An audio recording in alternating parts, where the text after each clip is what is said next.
Hello, my beautiful people, and I am back. And I am back with another video from TUV. Yeah, and this is Where Are OG YouTubers Now, part 2. So yeah, get your snack, relax. It's gonna be a long one. So, yeah. TUV, and today we're going to be talking about Where Are OG YouTubers Now, Part 2. If you guys don't know, in Part 1, we focused on the 2016 era, which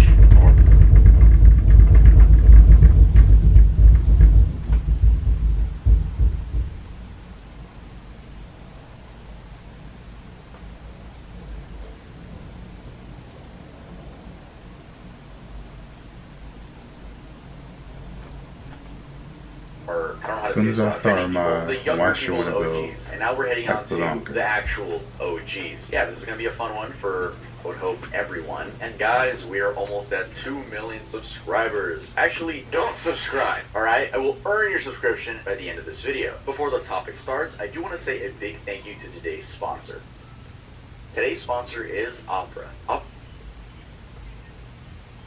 Your music without their IG Reels. The video enhancing feature though, they also have an and it will instantly sharpen free if you want to elevate this video. And now let's head on to the topic. Jenna Marbles. Isn't it just a little bit insane that after 10 years of making content, hundreds of videos in, edging at 2 billion views, and about 19.6 million subscribers, a content creator could just vanish off the face of the internet? Well, it is insane, but maybe not so much so when you learn the specific reasons as to why the creator left in the first place.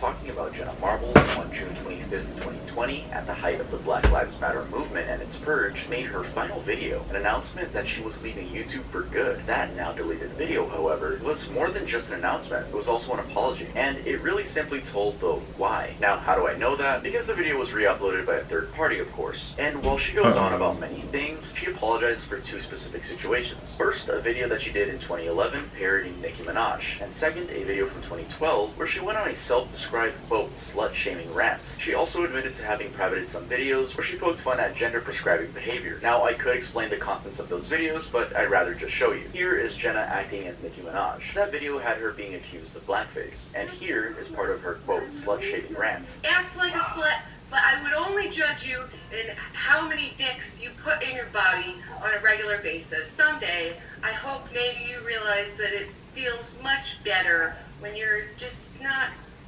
having so many dicks in you. John Mayer said, your body is a wonderland, but you know what?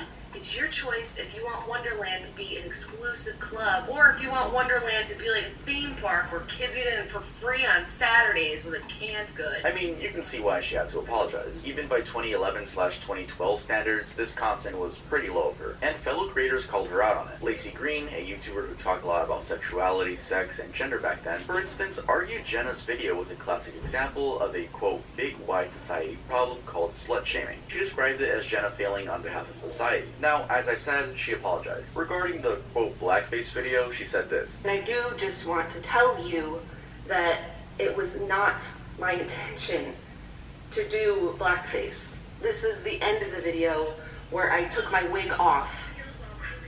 I don't know how else to say this, but it doesn't matter, because all that matters is that people were offended and it hurt them, and for that, I am so unbelievably sorry that this isn't okay, and it hasn't existed on the internet for a long time, because it's not okay. She then said this about the slut-shaming video. I just fucked up. I ranted about girls that ran around and slept around, and that's wrong. I had a lot of internalized misogyny, I feel like, at that time in my life, and I'm sorry if I ever offended you with the things that I said. I'm pretty sure back then she was like, oh, this is She funny, ended the or apology saying whatever. that she didn't want to put out any But she stuff that probably might hurt anybody, didn't mean it. specifically saying, I need to be done with this channel for now. So a little over 3 years later, where is she? Well, she went completely mute. The only recent update involving her is from January 2023 when her husband, Julian Solomita, shared an Instagram story that their home had been broken into by a, quote, complete stranger. Before that, still through Julian's Instagram, we learned that he and Jenna got married on December 23rd, 2022. Overall, it seems social media is the only place we could get updates from Jenna. And trust me, I checked Jenna's digital footprint and her social media is completely dry. Nothing on Instagram, nothing on Twitter, and even on Tumblr. All I could see were comments like this one and this one of fans reminiscing about her, on whether her leaving on mistakes she made over a decade ago was the right move, or if she'll ever come back. Well, your guess is as good as mine. Before we end off this Jenna Marbles section, I do want to say that her apology is up there with the best YouTuber apologies. I would say it might be the best. She apologized for what she did, said that there are no excuses, took accountability, and was overall genuine. Even though it's not my apology to accept, I do admire her authenticity for that specific apology. And yeah, who knows, there's a chance she could come back this year, or the year after this, or maybe just never come back at all. Yeah. Like I said, forgive yourself. I came across this 2016 CNBC article that claimed not only the tastes of the traditional audience are changing, but what incoming new viewers want to watch as well. This was in the context of the likes of PewDiePie, H3H3, and Jacksepticeye hitting back at YouTube for, among other things, hiding their content from their millions of subscribers. The same article also reads, if you can hit 5, 6, 7 years at a high level, that's incredible. And since I was researching about iJustine, I thought she was a classic example of that. Having started her channel back in 2006, she's been one of the most consistent tech review YouTubers ever. She is a certified OG in that niche, and as of this month, she has about 2,465 videos and is just a little shy of 1.5 billion views. And the good thing about her, unlike a lot of other people in this video, is that she's still very much around. And maybe nothing speaks to that more than the fact that she's already done 3 videos on the new release, the Apple Vision Pro. I do have to say, she is a prime example of someone who stuck to something for around a decade and is still reaping the rewards. I mean, she made it into Time's 100 most influential people list in 2014, already having been named, quote, most influential person by Fast Company, and ranked as the number 6 most influential personality by the Daily Beast. And remember, she did all that back in 2013. By then, she had already worked as a brand ambassador with, and keep up with me here, I'm gonna name a lot of brands, Mattel, Nikon, Ford, GE, Carl's Jr., Gillette, Taco Bell, Doritos, Skittles, Sharpie, and Microsoft. Candy, clearly a long list, shavers, and you can only imagine how many more collaborations, sponsorships, and similar accomplishments she's had between then and now. Too many to list, honestly, and it's like she's done it all. From an exclusive interview with Apple's Tim Cook to partnering with Google's Made with Code. Now, I believe I've answered where iJustine is now, very much around and active on all her socials. She even has a podcast called Same Brain, but during this research, I found some really interesting content from the 2000s that I want to share with you guys. So back in the day, parodies were a big thing. It was like, you wanted 10 million views, drop a parody. And surprisingly, iJustine shows us her vocals with a parody to the Black Eyed Peas' I Got a Feeling. I know that we'll get along if you make sure the photos you tag them all. I feel stressed out, I need a new pick, gotta get And we also have a video where her voice is pitched up, you know, trying to copy the Fred wave and do a little comedy sketch, so here's that. I'm hungry. I want some pizza. I'm going to order some pizza. Is somebody hungry?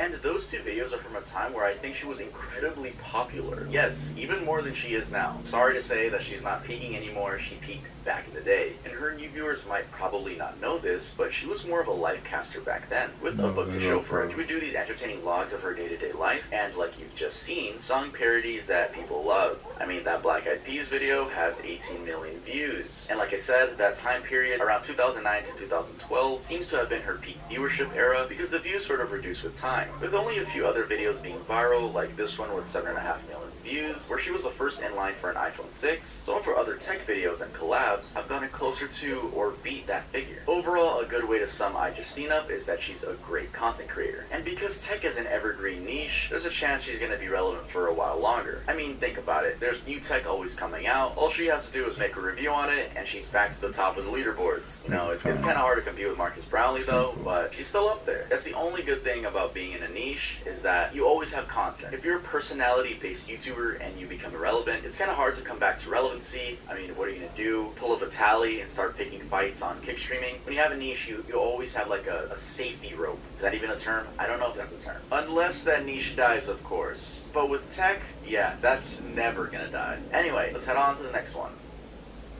Ray William Johnson. There is probably no way you would have been active on YouTube in the 2010 to 2015 era and not know Ray William Johnson. I mean, the guy might as well have been the face of the internet with his Equals 3 show. And just to refresh your memory, Equals 3 was an incredibly popular comedic commentary series where he'd take us through various funny viral videos. It was so popular that back then the Ray William Johnson channel, which is now called Ray William Johnson but back then was called Equals 3, was the most subscribed to channel just 3 years after its creation. This was a really big deal because not only had he passed up Rihanna and Justin Bieber's YouTube channels, which music channels were really big back then, and they still are, but they were at the top back then. So this was a really big thing that he did. But also because he was the first channel to ever hit 5 million subscribers. Now, before we get lost in all of his early accomplishments, let's talk about where Ray William Johnson is now. Well, just like he figured out the algorithm back then, he figured it out again, but specifically for the short video niche. Yeah, yes, I was about to say that. Reels, YouTube Shorts, all of those. And I really mean killing it. Just look at these TikTok numbers. Not only does he have a little over 10 million followers, but each video on there seems to be arguably viral. I actually checked, and out of about 100 of his latest videos, none of them are below 1 million views. Most of them are actually above the 5 million view mark. Also, just so you know, he joined TikTok in May of 2020, and I think part of his success is because he's really consistent on posting his social media crime commentary videos. His TikTok success also reflects on other platforms, for instance his YouTube Shorts and Facebook, where he equally gets healthy views. He also gets good enough engagement on his Instagram, which has about 1.1 million followers. Now, going back to his old stuff, I don't think most people know what was going on in his life between this video and where he is now. In that video, this is what he had to say. Well, the short answer is I've been making internet videos as a hobby for a long time, and I feel like I've outgrown it. Like, I've written more jokes about viral videos than any one human should ever have to write. Yep. He quit because he outgrew that kind of content. And to fill in the blanks for you, he went on to work on other projects that were really successful. He, for instance, worked on a sci-fi teen drama in 2013 called Riley Rewind that successfully premiered on his Facebook page. He then made a show concept that was bought by FX Networks, got cast in Who's Driving Doug in 2016 as Scott, which actually looks kinda good. I might watch it later. Oh, and all along, he's been running his virtual band, Your Favorite Martian. Though they did have a big bump in the road where they weren't able to make content for about 9 years due to it being bought by a company and the contract recently being up. So yeah, it's very nice seeing Your Favorite Martian come back. It's just like this whole nostalgic thing. I used to watch that back when I was a kid, so it's really nice seeing it come back. Overall, I think it's accurate to say that Ray is doing just fine. He figured out a way to pivot his content to new audiences, plus he hopped on that short form wave, and it seems to be going great for him. I do have to add though that I want you guys to notice, iJustine is successful, she has the tech niche. Ray William Johnson is successful, and he is talking about popular stories. I just want you guys to notice that YouTubers stick around when they're not personality based. If they can latch onto something and make it their thing, but also, you know, people will naturally like their personality, like how they tell stories or how they review products. It seems like it's just the best option to do if you're looking to become a sort of influencer. If you can attach your name to something, usually works out best for the long run. For the short run, you could be a personality based YouTuber and, you know, it's scary. You could fall off within a year or two, maybe even 3 if you're lucky. But yeah, just something to keep in mind if you want to be a content creator. I mean, that's what we do on this channel. I know you guys like me, but a lot of people don't even know who I am. Like, you guys watch for the topics, and it's my duty, you know, to read you guys some awesome stories. Usually on the morning time. Yeah, I just dropped some wisdom on you guys. There you go. Let's head on to the next person.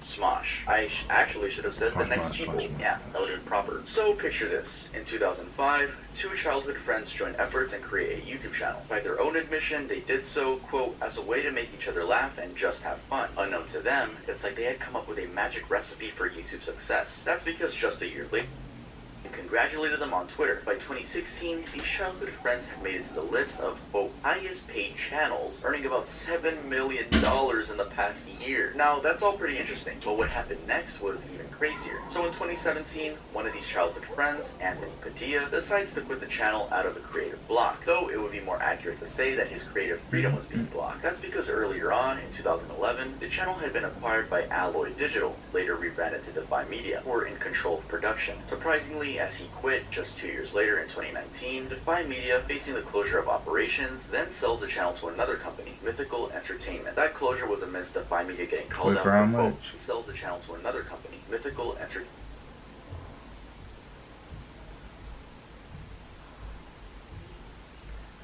That closure was amidst Defy Media getting called out for, quote, predatory practices and lack of professionalism during the years they owned the channel. And then, in a very welcome twist in 2023, the two childhood friends buy back the channel from Mythical Entertainment, and it's like they never left. Has any of that gotten you to figure out who these two guys are? Right? Well, yes, they are Smosh, Anthony Padilla, and Ian Ecox. These guys are OGs in every sense of the word. And Smosh is honestly one of the most successful YouTube channels ever. They're actually the reason I created this specific YouTube channel. I made this channel in 2012 just to subscribe to Smosh. A lot of people always ask, like, damn man, your channel's old, you've been grinding forever. It's like, no, I was 10 years old and I wanted to watch food battles and get that on my feed. Currently, the channel stands a little shy of 11 billion views with 26.6 million subscribers and about 1,776 videos. And yes, the channel did take a detour, let's just call it that, between May of 2017 and May 2023. In May of 2017, Anthony announced that he was leaving, much to the disappointment of fans, with some blame going to Defy Media. Defy then, in a dramatic turn, shut down in 2018 and sold the channel to Mythical Entertainment, owned by Red and Link, for $10 million. Now, knowing that the two bought back their channel from Mythical in May of 2023, sort of answers where they are now, and interestingly revealed that they did have a hitch in their friendship. It turns out that when Anthony left in 2017, he and Ian had not been on good terms. That's because as they reunited in 2023, Ian said, "It's kind of freaky how well this has all fallen into place. Our friendship had to end to be able to come back together." Anyway, they are now full owners, and back to the sketch comedy skits that are entirely written by them. It's been about 7 months since their return, and so far, they have been uploaded consistently. Their social media presence is also as strong as ever, being that is where they make announcements like this. We'll for sure be seeing more of them. Also, we don't talk about the Smosh movie. We don't talk about unlike Smosh, Spring Breakout has arrived at Great Wolf Lodge. Our lodges are brimming with springtime fun, attractions, dance parties, and our indoor water park. It's an 84-degree oasis for your pack. Book your Spring Breakout stay today at greatwolf.com. The gods will bless us, won't they? Of course. I believe they... Unlike Smosh, this next channel's attempt at a comeback has turned out to be a rather hard-to-watch fade to irrelevance. I'm talking about Lucas Crookshank and the insanely popular Fred Figglehorn character that he created back in the late 2000s. Aged just 13 years old, Lucas came up with Fred while experimenting with different characters for videos he was making with his cousins John and Katie for their channel JKL Productions. He would then move to a separate channel, the Fred channel, that he had set up earlier in 2005. The first upload, Fred on Halloween, supposedly was posted on the channel in October 2006 as part of a series. From there on, it was all smooth sailing. So smooth that in 2009, Fred became the first ever channel in history to get to 1 million subscribers. That was much to the elation of Lucas, as he even made a video about it. Hey everyone, it's Lucas. As you can tell, I'm the guy who plays Fred and I created it, so I just want to thank each and every one of you for getting Fred to 1 million subscribers. I have no clue who that weird guy was right before this, that weirdo. But whatever, the reason why I'm making this video is because I want to thank all of you guys for getting my YouTube channel to 1 million subscribers. So yeah, thank you guys so much. Bye. Surprisingly, that all happened with just 36 videos. Although to be fair, these had a combined 250 million views. That level of success also came with its perks, as on February 16th, Fred got featured on Nickelodeon's iCarly in what an LA Times reporter called the biggest gap jump yet by an online video star. It was a marriage between YouTube and television, and this was just the beginning. Fred had already been set to make appearances into TV territory. For instance, Lucas booked a deal with Walden Media, the production studio behind the City of Ember film, to promote it on the Fred episodes. It was was no surprise, therefore, that at the end of 2009, Lucas and his team made Fred the Movie, a film based on the adventures of Fred, produced and largely funded by Brian Robbins. Now, while not really successful, 0% on Rotten Tomatoes and 2 out of 10 on IMDb, it gave him a footing with Nickelodeon. Nickelodeon turned Fred into a franchise, going to make Fred 2, Night of the Living Fred, Fred the Show, and Fred 3, Camp Fred. Between then and 2015, Fred and Lucas himself made a few cameos such as in Annoying Orange and The New Fred. I'm saying The New Fred because leading into 2015, when the channel made its final upload, Lucas had sold it to Yuksung Corporation, a South Korean company that wanted to use the channel's popularity to promote its serials and a new series of videos. Now, as we pivot to where Lucas and Fred are now, I do have to mention that Lucas had a second channel all along. This was a more personal channel, but obviously it wasn't as successful as Fred. He still posts on it today, but doesn't get that many views. He also did try to revive the Fred character on TikTok, and this was in 2021, but it just gives off, I don't want to be rude, but it gives off like take me back to my golden days vibe. Puppy, puppy, puppy in my skin, puppy in the grass and puppy in the sand. Puppy all day, puppy all night. The puppy was filled like a puppy high. Now, I might have skipped a thing or two about what happened You're between probably like, 2015 and can I go 2021, now? but you guys get the idea. He simply went from YouTube to mainstream media, back to YouTube/TikTok, with a fraction of the views he would once get. But I do want to say, internet relevancy is not equivalent to financial success or happiness. I'm sure he's doing just fine and is probably happier than ever and not as stressed. I don't want this video to seem like, oh, these people are relevant now, ha ha ha. No, it just so happens that a lot of OG content creators have faded away, but that doesn't mean they aren't successful in their own terms. Yeah, that's how I'll end the Fred segment. Let's head on to the next one. PewDiePie. Did you know that PewDiePie's full name is Felix Arvid Wolf Schellberg? Well, maybe you did, but if you didn't, now you know. And where is he now? Well, for the answer to make sense, we have to go back to this clip. I've already retired. I decided a couple months ago. I'm doing YouTube in a more low pace. I'm sorry. That means that I'm not uploading as frequent as I am, but I just decided. They're just chilling.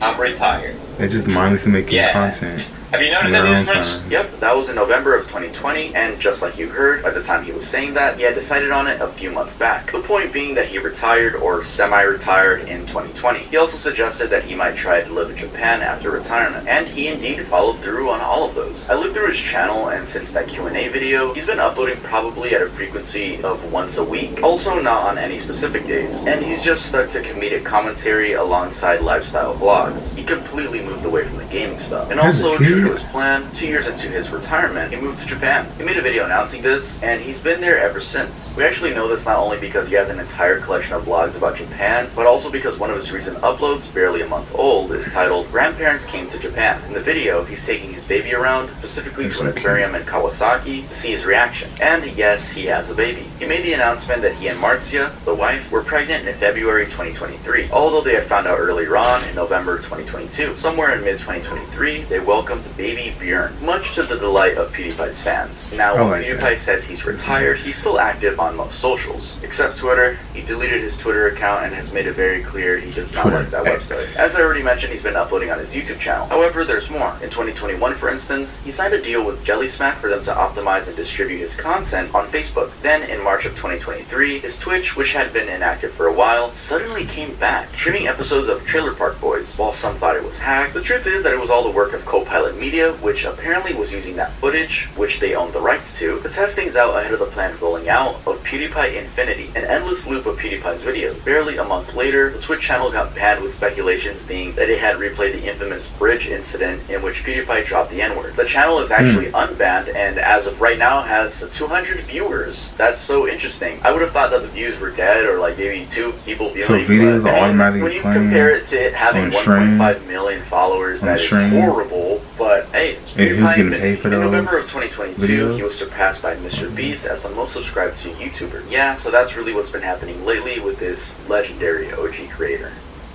Okay. Niga Higa. When talking about possible to leave out Higa, the incredibly popular channel by Ryan Higa that really had everyone on a chokehold. Ryan, who actually started the channel in 2006 while still in high school, found his success quickly by posting lip syncs of popular songs and comedic sketches. And while he did some stuff solo, he occasionally featured the Yabo, or like maybe 2 people viewing, but I mean, when you compare it to it having one crew, which included, and I know I'm And I know I might butcher these names: Tim Enos, Ryan Villarreal, Kyle Chun, and Taran Nago. He later would change the team, replacing them with the Ryan Higa production company, a decision inspired by his move to college. In this new team, Sean Fujiyoshi would grow to become a critical part of the channel, but more on that later. Going back to his early rise, his videos, which used other people's stuff, quickly got him into trouble as he got a lot of copyright strikes. These strikes were so bad that not only did they lead to the removal of several of his YouTube videos, including How to Be Ninja and How to Be Gangster, but also a temporary ban on the entire channel. This was back in 2009. He seemed to have figured a way around that though, because these How to Be Blank videos were reinstated and kept growing insanely popular. I'm talking about videos like this, and this. Niga Higa grew so much that in between 2009 and 2011, videos like this, and this. Niga Higa grew so much that in between 2009 and 2011, it held the top spot for most subscribed channels. It was even the first ever to hit 2 million and 3 million subscriber milestones. Speaking of 2 million subscribers, it'd be pretty cool if you could subscribe. You think I've earned your subscription by the way I tell these stories. If you don't want to yet, it's okay. I'll earn it by the very end of this video. I'm just saying.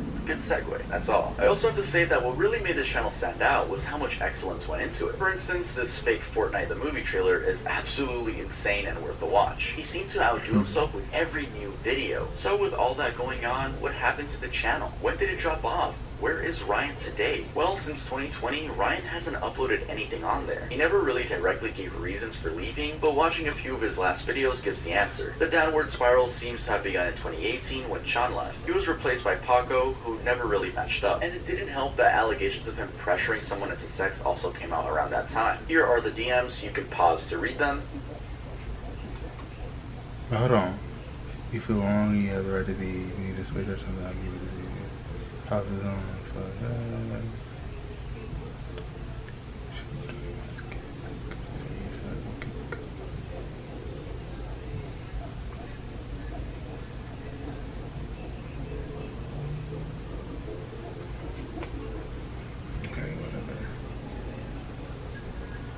In 2019, Ryan allegedly took a break for the entire year, only to come back with this video. He dug into the toll that his midlife crisis had on him, including him turning 30 without accomplishment, which is ironic for someone in the Forbes 30 under 30 list. Regardless, it seems that crisis sort of pivoted him away from the content we knew him for, but also, as I've just shown you, it looks like COVID-19 might have gotten in the way of making new videos anyway, though he also had mentioned that he did not find it enjoyable or fun to make videos the same way as before. He had just outgrown that era and was facing backlash for it. Anyway, it seems he found his footing again, as in 2020, he got on Twitch at It's Ryan Higa, and he's been streaming there since.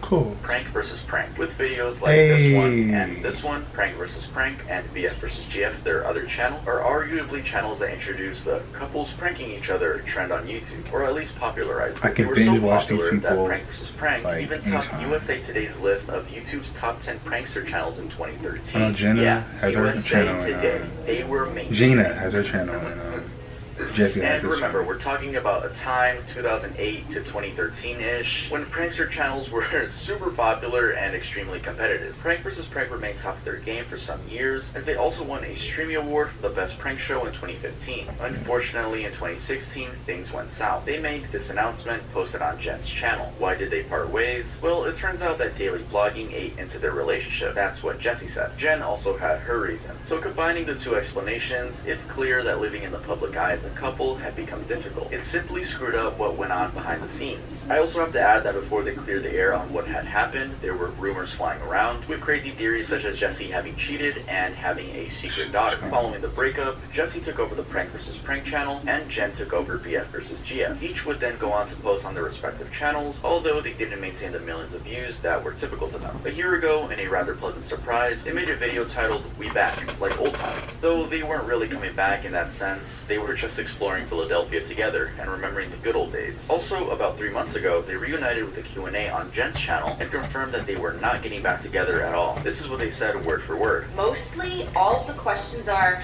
when are you getting back together? Are you back together? And that was like literally all you guys cared about. Okay, well, let's answer that question right now. Yeah, so the answer is No, we're No, we're not getting back together. At that same time, Jesse posted a We video are on his never, channel from the same ever Q&A, I guess. back Overall, it together. seems like they still have some chemistry, and a lot of fans seem to agree on that. But they really aren't ever going to go back to their old type of content. And in case you were wondering, Jesse is currently at 10.5 million subscribers, with a bit of irregular uploads, and Jen is at 8.3 million subscribers, with also an irregular schedule. Yeah, I do want to say that I that's actually all used that to watch matters. Jesse's solo content. I never watched their prank channels. Obviously, I would see like the viral clips back in the day. But like 2 years ago, maybe even last year, I would watch his solo videos. They're pretty cool. He has cool drone shots. There was one point where he was living in a trailer or an RV, I think, with his Silver dog, Surfer. and it was just very wholesome content. It was nice. It was nice. So he makes pretty good content on his own, basically. I'm co-signing his content. But yeah, let's head on to the next person.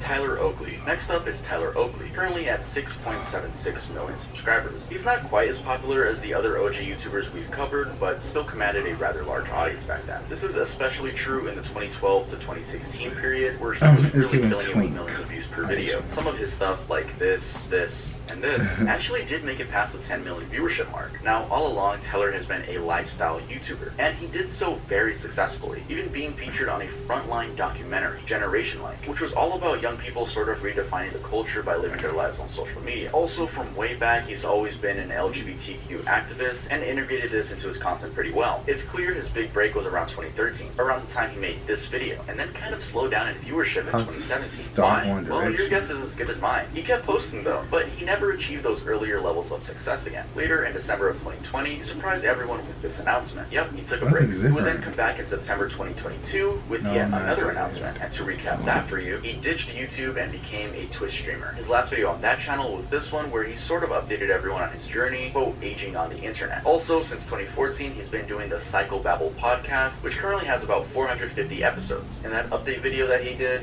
this one, he actually talks about how much he's loved doing both the podcast and being on Twitch, which I guess it means he doesn't really care about the YouTube views anymore. And that's not only because of the infrequent views on his main channel, but also the slow growth on his second channel. That one's called Tyler Oakley Games, which he created in 2015. Although, to be fair, he has just about 21 videos on it, with the oldest being from 5 months ago. So yeah, that's where Tyler Oakley is now.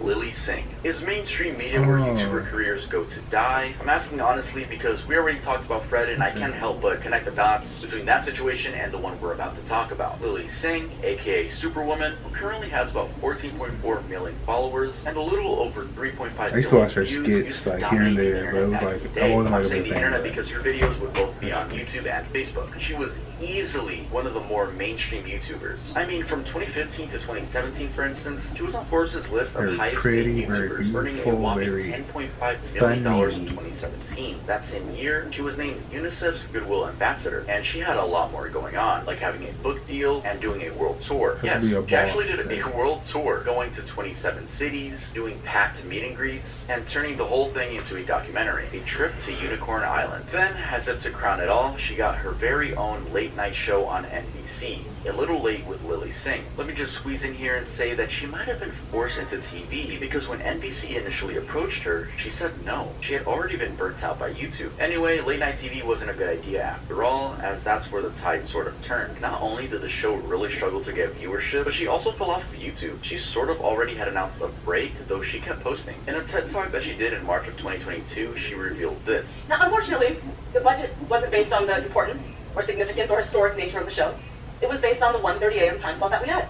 So, to say the budget was small, the writing staff even smaller, and to do the first season, I had to shoot 96 episodes of late night television in 3 months. What was right? To put that into perspective, that is shooting 2 to 3 episodes a day versus the network standard of 1 a day, maybe 2 on Thursday. Yeah, that's kind of crazy that she had to shoot 96 episodes in 3 months on a limited budget. She also wasn't happy that her takes on the show weren't being included in mainstream media coverage. This is what she said. But my take was almost never included in topical media news coverage roundups. You know, we still got the same voices, the same perspectives, even though someone and something different was literally in the next time slot. I kept trying to pull up my seat. I kept trying to join the dinner conversation. I kept trying to ask for a more supported seat. But every time I would be told that I should be grateful to have a seat in the first place.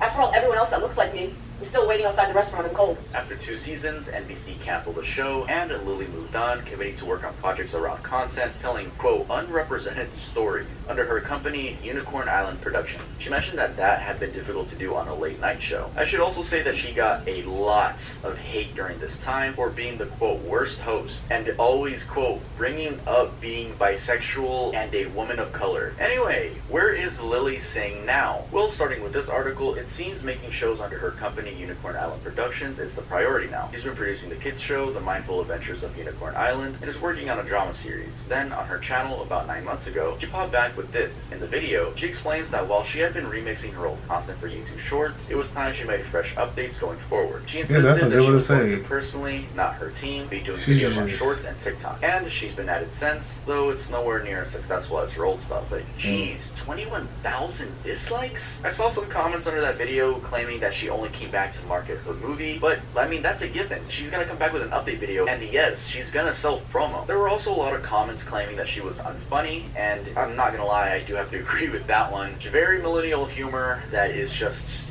it's not funny. It's not funny nowadays. But the humor wasn't 21,000 dislikes worth of unfunny. I was able to find one comment explaining why she gets hate, but take this with a grain of salt. This is just a random comment. So someone commented, I'm so confused, why is she getting hate? And the person responded with, she puts feminism in a bad light and makes actual feminists look bad. All she does is blame men and similar stuff. This isn't real feminism, it's more woke BS. There's a difference between empowering women and blurting random stuff on the internet for clout. Not to mention, she has the personality of a fish and blames everything on sexism or phobia. Yeah, grain of salt, like I said, but pretty sure she's a multi-millionaire. I'll end it off with that one. So let's head on to the next person. McJuggernuggets. I'm willing to bet when you hear McJuggernuggets, the first thing that comes to mind is the Psycho series. You know, videos like this one and this one. That series ran all the way from December 2012 to June 2016, and in Jesse's own words, had 50 main episodes and about 1,000 vlogs around it. Pretty insane numbers, and it was obvious that this series was carrying the channel. Surprisingly though, although the channel blew up during that time frame, it had started way earlier, in 2006, and Jesse had already done other web series over Archivers, Mind,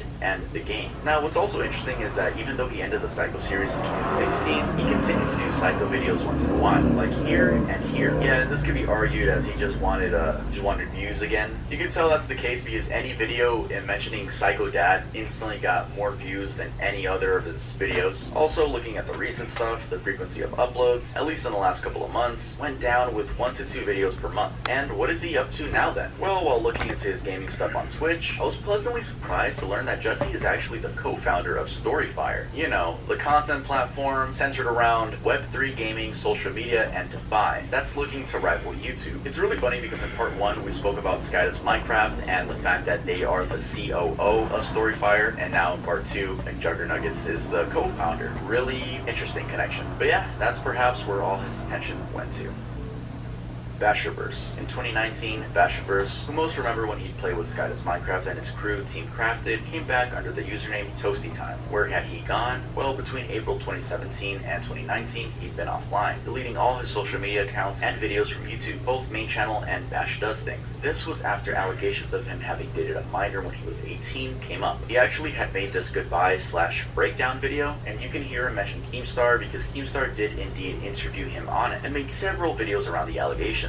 And Keemstar just keeps freaking, it's just constant barrage, like all my videos are like, I've been up for so long and I'm so stressed right now and it's just, I'm done. I can't do it anymore. I'm just done. But this isn't worth it. I'm so sorry, guys. You guys are like, you know, how big of an inspiration I am to you guys and stuff, but I'm not. I am so not. Yeah, I'm so tired of freaking people saying I'm not the victim and I'm not the victim. I never said I was the victim.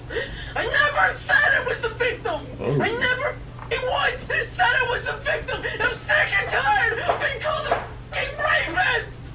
I'm tired of it all. Turns out that the rumors were allegedly true. And Wow. Basher, that's Basherverse's that's real what name, you and get. dated a 15-year-old when he was 18. This is where it gets controversial and stuff.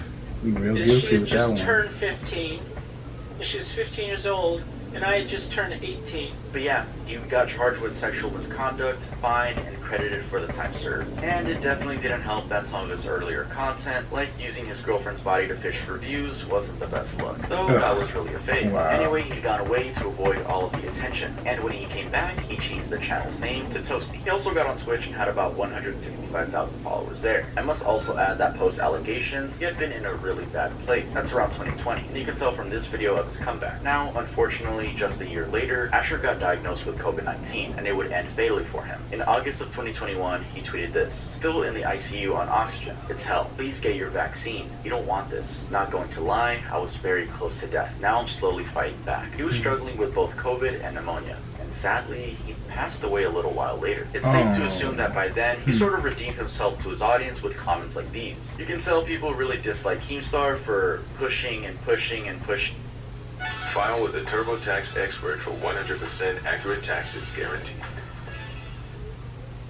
Pushing the fact of what happened when he was 18 years old. And I do want to share a personal story I have with Basher. He never knew who I was, but I will never forget. I don't think I've ever said this in a video, but it was back when I had a laptop that wasn't even a gaming laptop. I think it was around, I was like 11 or 12 maybe, so 2013 to 2014, I was using my cousin's Minecraft account, the Mojang account, and that's where I would play Minecraft. And her username was Nerdy72, if I remember correctly. And I'll never forget, I forgot how I found out. Maybe it was a tweet, maybe he talked about it in a video, but I was able to join his Hunger Games server. At least, I don't know if it was his, but he was in the game, right? So I see Basherverse username, and I see the watermelon skin, and it was so exciting trying to fight him, and he killed me instantly. And when he killed me, I'll never forget that I was like, yo, I might end up in a Basher video. And next thing you know, I see that Basherverse had uploaded like a Hunger Games video. I click it, and I couldn't stop replaying when he killed me. And I had my cousin's account, Nerdy72, so even if I had screen recorded it or saved it, it wouldn't say TUV or the Happy Voice, it would just save my cousin's account. But I'll never forget that I kept replaying that and replaying that, and I was like, yo, I'm in a Basher video, this is crazy. But yeah, just a little wholesome story. And I do want to end this one off by just saying rest in peace to Basherverse.